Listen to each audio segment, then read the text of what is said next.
Hello everyone, welcome back to another episode of shattering the galaxy. तो हमारे इस episode की शुरुआत होती है और हम लोग ये को देखते हैं। तो हमारे इस एपिसोड की शुरुआत होती है और हम लोग फ्लाई मोटल पैलेस को देखते हैं, जहाँ पे ये और लैंग मौजूद थे। ये को अभी तक होश नहीं आया था क्योंकि जहाँ हान उसके लिए जुमा पैलेस के एंटीडोट लाने गया था और लास्ट एपिसोड में उसे मिल गया था। तो अभी यहाँ पे वो आता होगा। यहाँ पे जो पैलेस मास्टर थी वो ये की कंडीशन देख रही थी और काफी ज्यादा परेशान थी। वो बोल रही थी कि जहाँ हान अगर जल्दी नहीं लौटा तो काफी ज्यादा देर हो जाएगी। अब ये बात सुन के तो लैंग और ज्यादा परेशान हो गया था। वो बोला था नहीं नहीं, मास्टर जियांग हान वापस जरूर आएगा, ब्रदर हान ये को कुछ नहीं होने देगा। लेकिन तभी पीछे से जो एल्डर था वो बोलने लगता है मुझे नहीं लगता वो अभी वापस आ पाएगा। वैसे भी जुमा पैलेस किसी को पॉइजन कैंडिडेट क्यों देगी। जो बात सुन के तो ये और ज्यादा निराश हो जाते हैं। लेकिन अच्छी बात ये थी कि अभी हमारा जियांग हान यहाँ पे आ चुका है और उसे देख के पैलेस मास्टर और लैंग तुरंत ही उसके पास आ जाते हैं और पूछने लगते हैं कि क्या तुम एंटीडोट लेके आए। तो जियांग हान बोलता है हाँ बिल्कुल, और फिर वो उस एंटीडोट को तुरंत ही यही को खिला देता है और थोड़ी देर में हम लोग देखते हैं कि उसे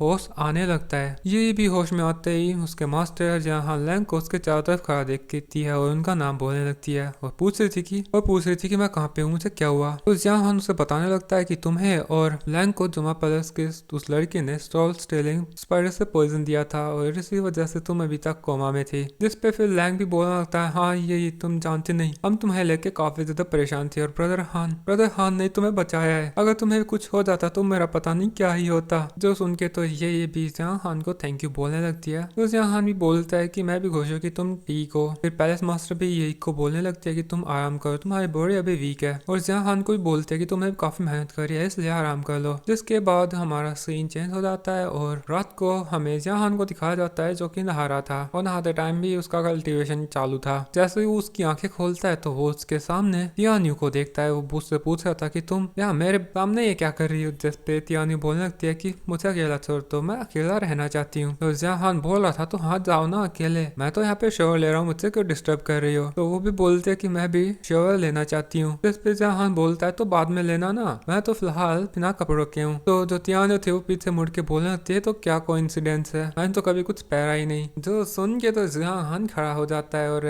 तियान्यू भी ये नोटिस कर लेती है और वो तुरंत ही पानी से बाहर निकल आती है, उसकी ओरिजिनल फॉर्म ले लेती है और जियांग हान को बोलने लगती है कि तुम बहुत ज्यादा बुरे हो। जियांग हान भी बोल रहा था कि तुम पता नहीं इतना मिस्टीरियसली अभी आजकल क्यों एक्ट कर रही हो, अगर तुम्हें मुझसे कुछ चाहिए तो तुम मुझसे बता दो। जो सुन के तो तियान्यू जो थी वो जियांग हान के सामने आके और उसको ऐसा हाथ दिखाने लगती है। वो बोल रही थी तुम बहुत ज्यादा बुरे हो, देखना अगर तुम किसी मुसीबत में पड़े तो मेरी मदद मत मांगना। और उससे नाराज होकर यहाँ से चली जाती है। अब तियान्यू के जाते ही यहाँ पे जियांग हान का मास्टर आ जाता है जो कि उसे बोल रहा था कि क्योंकि अब तुमने हेवन रियल में ब्रेक थ्रू कर लिया है तो ये बिल्कुल सही टाइम है तुम्हें सब कुछ बताने का। और वो जियांग हान को उसकी सेक्लूजन वाली प्लेस में ले आता है। वो उसे बताने लगता है कि क्या तुम जानते हो तुम्हारे पास जो स्पिरिचुअल व्हील ऑफ केओस है वो पावरफुल ही नहीं बल्कि वो बहुत ज्यादा रेयर है, लाखों में सिर्फ एक। केओस हर चीज की शुरुआत और उनके अंत को बताता है। सब कुछ केओस से ही बनता है और बाद में वो सब केओस बन जाता है। चाहे तुम या फिर तुम्हारे एनिमी कितने ही पावरफुल क्यों ना हो, चाहे उनके अटैक्स भी कितने ही पावरफुल क्यों ना हो, सब कुछ केओस व्हील स्वैलो कर सकता है और उसको केओस में बदल देगा। और जब तुम कल्टीवेशन की हाईएस्ट स्टेज पे पहुंच जाओगे तब तुम्हारा जो केओस व्हील है वो पूरा का पूरा केओस बन जाएगा। लेकिन फिलहाल के लिए तुम एक्सटर्नल पावर्स का यूज करके केओस व्हील को स्ट्रॉन्ग बना सकते हो, इससे तुम केओस की पावर को भी यूज कर पाओगे। लेकिन केओस व्हील को एनर्जी देके उसे स्ट्रॉन्ग बनाना ही सब कुछ नहीं है, तुम्हें उसके नेचर को कंट्रोल करना सीखना होगा। ओरिजिनल केओस बहुत ज्यादा खतरनाक है, तुम्हें उसके नेचर को कंट्रोल करके अपने ही केओस की एक दुनिया बनानी होगी जिसे तुम कंट्रोल कर सको। ऐसी दुनिया जहाँ पे ओरिजिनल केओस भी कुछ ना कर पाए। तुम्हें केओस से ही एक नया केओस बनाना है। अब जैसे जैसे इसका मास्टर बोल रहा था तो जियांग हान भी ऐसा ही करने लगता है और थोड़ी ही देर में वो उसका खुद का जो केओस था वो बना लेता है, जो देख के मास्टर भी काफी खुश हो गया था। वो बोल रहा था वैसे तो मैं तुम्हारा मास्टर हूँ लेकिन तुम्हारा टैलेंट मुझे काफी ज्यादा हैरान करता है। अब तुमने खुद का ही केओस वर्ल्ड बना लिया है तो ये वर्ल्ड तुम्हें स्ट्रॉन्ग बनाने में पूरी मदद करेगा, ये तुम्हारे कल्टीवेशन स्किल्स इंक्रीज करेगा। अभी जियांग हान को कुछ बात याद आती है और वो उसके मास्टर से पूछना लगता है कि वो हेवन बैटलफील्ड में किसी से मिला था और उसके पास भी खुद का डोमेन था, लेकिन वो तो हेवन रेल्म पे नहीं था। जिस पे उसका मास्टर बोलने लगता है कि डोमेन का रेल्म के साथ कोई भी लेना देना नहीं है। काफी सारे हाई लेवल कल्टीवेटर्स अलग अलग टाइप की कल्टीवेशन टेक्निक्स प्रैक्टिस करते हैं। वे डोमेन तो उनके लाइफ एक्सपीरियंसेस और उनकी दाव को लेकर अंडरस्टैंडिंग से बनते हैं। तुम जिस पर्सन से मिले थे वो वाकई में काफी एक्स्ट्राऑर्डिनरी होगा और ऐसा वो अकेला नहीं होगा, ऐसे बहुत सारे होंगे। इसलिए जियांग हान में खुद को दूसरों से ऊपर नहीं समझना चाहिए और उनके रिस्पेक्ट करनी चाहिए, नहीं तो तुम किसी ऐसे को दुश्मन बना लोगे जिससे तुम खुद ही नहीं निपट पाओगे। जिसके बाद मास्टर तो यहाँ से चला जाता है। जहान यहाँ अकेला बचता है और वो उसके वर्ल्ड ऑफ केओस को और अच्छे से मास्टर प्रैक्टिस करता है और थोड़ी देर में वो उसके कोर्टयार्ड में वापस आ गया था। जहान सोचने लग रहा था कि अगर उसे उसके केओस वर्ल्ड को ज्यादा पावरफुल बनाना है तो उसे दूसरों की पावर को डिवोर करना होगा। वो जितना ज्यादा स्ट्रॉन्ग होगा उसके बचने के चांसेस उतने ज्यादा होंगे। तो सोच के वो एक ग्लेशियल एरिया में आ जाता है और कल्टीवेशन करने लगता है। जिसके बाद अभी हमारा सीन चेंज हो जाता है और हम मैडम रूयू को देखते हैं जो कि डेथ गॉड माउंटेन के लीडर के साथ थी और ये लोग अभी फ्लाइंग इमोर्टल पैलेस पे अटैक करने जा रहे थे और मैडम रूयू उस डेथ गॉड माउंटेन के मास्टर को थैंक यू बोल रहे थे उसकी मदद के लिए। वो बोल रहे थे अगर आज हम उस फ्लाइंग इमोर्टल पैलेस को डिस्ट्रॉय कर पाए तो हम लोग रिसोर्सेज को हाफ हाफ डिवाइड करेंगे और हमारा ज़ूमा पैलेस भी फिर से राइज कर पाएगा। जिस पे फिर डेथ गॉड माउंटेन का लीडर बोलने लगता है कि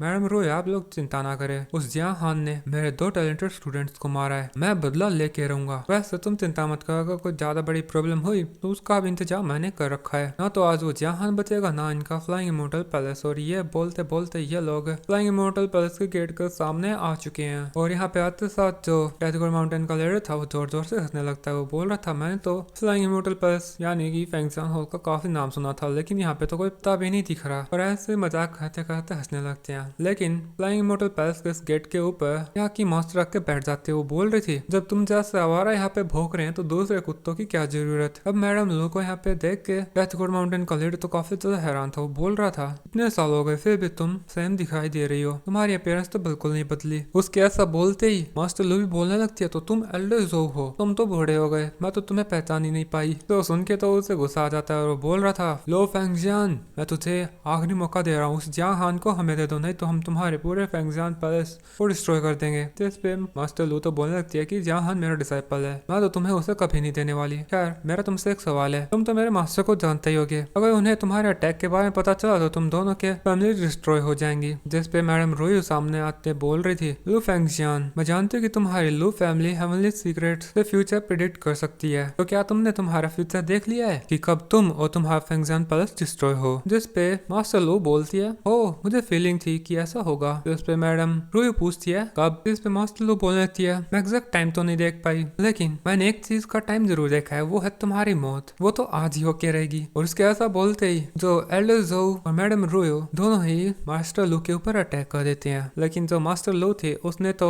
उन दोनों के अटैक को उसके ईटन एप्पल से ही रोक लिया था और उस अटैक के रोकते ही एल्डर ज़ोउ और मैडम रूयू को उसका कल्टीवेशन समझ में आ जाता है कि वो तो उनसे पावरफुल है और उसने वर्ल्ड ड्रीम के 4th लेवल पे ब्रेक थ्रू कर लिया है। मास्टर लू बोल रहे थे अब तुम दोनों को मेरा कल्टीवेशन लेवल समझ में आ गया है, मैं तुमसे पावरफुल हूँ और अपनी स्ट्रेंथ को भी कंट्रोल नहीं कर पाऊंगी, मुझे डर है कि तुम बचोगे नहीं। जो सुनते साथ तो एल्डर ज़ोउ तुआन यू नाम के एक मास्टर को यहाँ पे समन कर लेता है। उसके पीछे काफी सारी रोशनी आ जाती है और हम लोग देखते हैं कि उस रोशनी में से यहाँ पे एक फीमेल मास्टर निकलती है और यही फीमेल मास्टर है तुआन यू। और उसको यहाँ पे देख के तो मास्टर लू भी काफी ज्यादा हैरान थी, शायद उसकी तुआन लू से दुश्मनी रही होगी। लेकिन इसी पॉइंट पे दोस्तों हमारा एपिसोड खत्म हो जाता है। Thanks for watching.